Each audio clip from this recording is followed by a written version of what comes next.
que j'ai entendu ici, puisque on a la même problématique. On est dans une région, pour ceux qui connaît les villes. Il n'y a qu'une personne qui connaît les villes ici. Un, deux, trois, ça c'est un autre, d'accord. On est à peu près le même problème.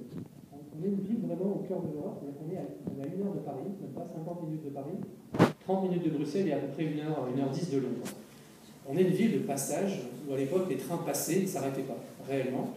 Et à l'époque, il a été décidé de faire une vraie gare TGV avec une interconnexion. On a choisi le train plutôt que l'avion. Et ça a amené énormément de choses à la ville. On est en train de faire la même chose aujourd'hui dans le secteur des nouvelles technologies. Tout à l'heure, j'entendais les remarques qui se faisaient autour de la ville d'Amsterdam. C'est une réalité. Quand on est un lieu de passage, on a du mal à capter l'activité économique. Donc il faut qu'on devienne un hub à tout prix. Et c'est ce qu'ont fait les gens de Dubaï, par exemple, avec leur aéroport. Et ce qu'ont fait plein de villes dans le monde en étant un endroit où les gens s'arrêtent et où l'économie s'arrête. C'est ce qu'on essaie de faire avec Eura Technologies. Et on a d'abord essayé de régler un problème. Le problème essentiel qu'on essaie de régler, c'est qu'on est une ville que vous connaissez, une région que vous connaissez, qui était industrielle. Et c'est un peu coupé, je suis désolé, mais c'est marqué The Golden Age. C'est l'époque où on avait des industries florissantes dans le secteur du textile, dans le secteur de la mine, dans le secteur de la construction, etc. Et puis jusque dans les années 70, on a eu donc ce succès-là avec beaucoup d'emplois qui se sont créés, notamment des emplois dans le textile qui ont été très forts à l'époque. Et on est parti de ce constat-là, du problème que l'emploi était volatile, s'en allait, qu'on perdait de l'emploi dans ces secteurs industriels, en disant vers où allons-nous concrètement ? Comment nous réinventons-nous concrètement ?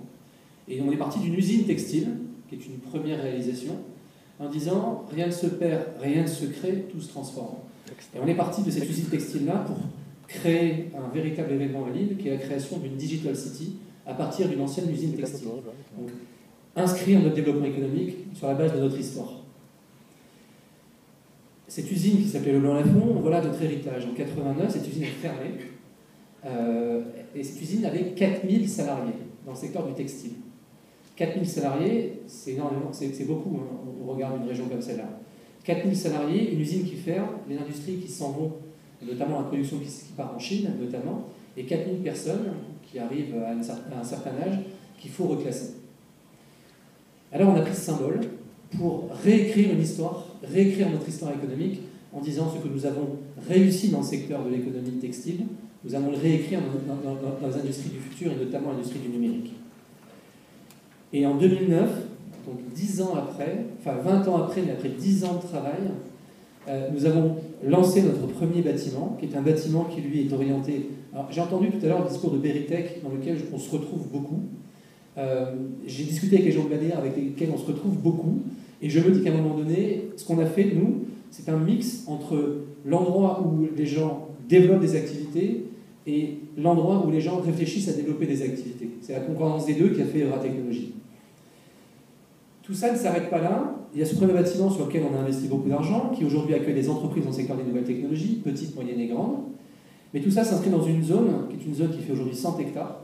Vous voyez le premier bâtiment que je vous ai montré juste là-haut, qui est un bâtiment qui a pour vocation justement d'inscrire le symbole et de montrer que nous allons des industries traditionnelles vers les industries du futur. Une fois qu'on a fait ça, on n'a pas tout fait. Ce qu'il faut, c'est développer des services, et développer des services à destination des gens qui viennent pour y développer leur activité.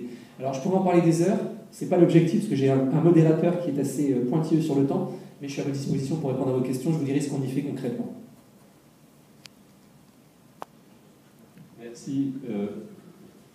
Merci. Vous voyez, il y a un lien étroit entre quand même l'industrie traditionnelle, disons, l'industrie qui vient du 19e et du début du 20e siècle, et puis ces nouvelles industries qu'on appelle du savoir, de l'immatériel. Certains disent même qu'on est en train de passer à une société, à une économie du savoir et de l'immatériel. C'est bien ça le défi, et les TIC jouent un rôle stratégique dans cette transformation. Alors, on a un exemple précis sur une région. Alors,